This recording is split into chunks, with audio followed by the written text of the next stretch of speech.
So welcome. So this video is going to go through the steps required to remove the center bench section on your bench seat to kind of make it almost like captain chairs. Now it won't exactly be the same as captain chairs, but if you have young kids and you want to get through the middle seat without having to fold these down, this will essentially give you almost the same thing. So I'm going to go ahead and go through the steps. It's going to be really easy. 2 bolts on the rear of the seat, 2 bolts in the front of the seat. We'll remove it. There's 1 wiring harness that needs to be removed. I'll go ahead and show you that right now.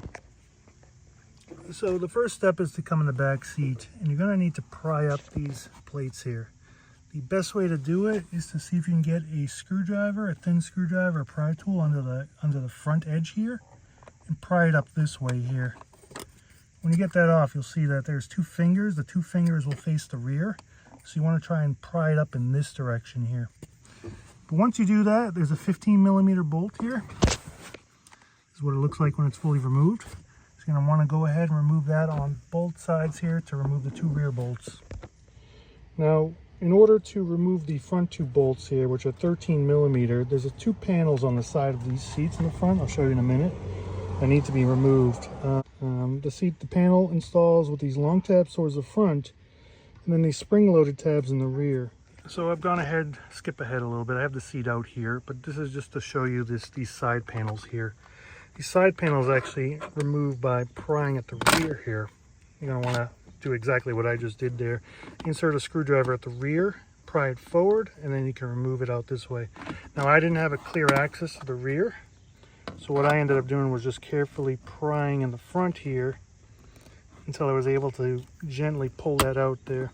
Not the best way to do it. If you can get in the rear here, this is the ideal way to do it. So what I ended up doing, now I did break 1 panel here, so just keep this in mind that you may actually break these. I ended up pushing the panel backward this way until I was able to clear that and pull it out here. Now again, like I showed here, I ended up bending one of these tabs here.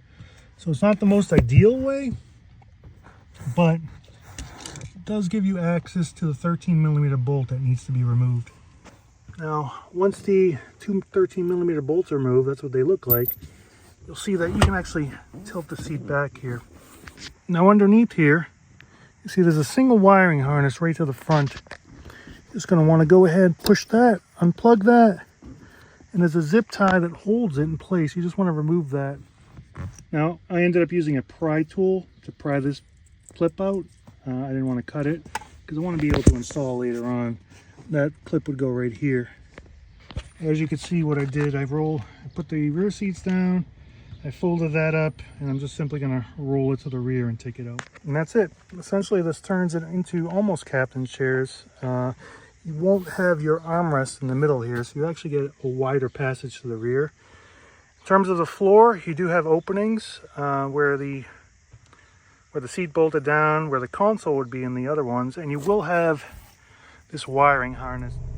So one drawback, as you can see, is you will get a rear seat belt fault monitor. In order to clear that, you kind of need to remove that seatbelt buckle from that middle section and plug it in and then tuck it under the carpet or under one of the side seats there. But you can clear it. It will show, a question mark for that middle one. You're just gonna always get that monitor. As you can see, the other ones work. You're gonna always get that question mark and that pop-up every time you start the car. So if this is something you're gonna do short term, you may just live with it for a week. Now, if this is something you're going to do for a long time, what you want to do is you're going to want to unbolt the seatbelt here. It's a Torx, probably a T45 or T50. I don't have it off the top of my head here. But you also want to come in here and remove this clip, move it here as well, and then one more up here and here. Take the entire harness out. You can plug this back in, tuck it under the seat, and then that'll get rid of the faults. So I've gone ahead using a pry tool and I've removed the seat belt. Now when you remove it, you'll just use a pry tool. You'll go around and gently pry the clips out.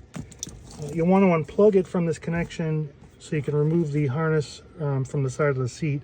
But then you're going to go ahead and plug that back in, and then you're going to plug that into the plug that's on the ground. And then what I ended up doing was I just simply tucked the wiring, it's tough to see here because I don't have lighting, around the bottom of the foot, and then just put it under the middle. of that captain's chair here. And then as you can see, the warning is gone. So that'll wrap this up. Just for the time being, I ended up throwing an old floor mat down.